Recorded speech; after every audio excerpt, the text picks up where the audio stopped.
એક સમજવા જેવી વાત છે. એક છોકરાના લગ્ન હતા.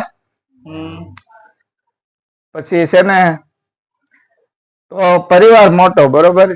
વરાજાના પપ્પાની એના પપ્પાની 4 ભાઈઓ. પછી એ તો લગ્ન હતા એટલે વાળનો ક્રેઝ તો છે અત્યારે.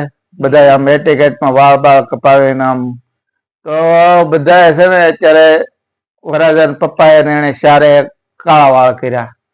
એને 4 ફુવા હતા. 4 ફુવાએ કાળા વાળ કર્યા. 2 ના માસા હતા, એને કાળા વાળ કર્યા. પછી વરાજાનો નાનો ભાઈ હતો ને, એને કે ધોળા વાળ કર્યા. તો ધોળા વાળ શું કામ કર્યા છે? બધાએ કાળા કર્યા ને એને કે ધોળા કર્યા. ધોળા કરવા જ પડે ને. ઓલા બધા ગૌઢા ને બધા નાનું થઈ જવું છે. એટલે ઓલા નાના વિચાર કર્યો ભાઈ હું બધા ભલે નાના થઈ જાય પણ હું વડીલ બની જાઉં.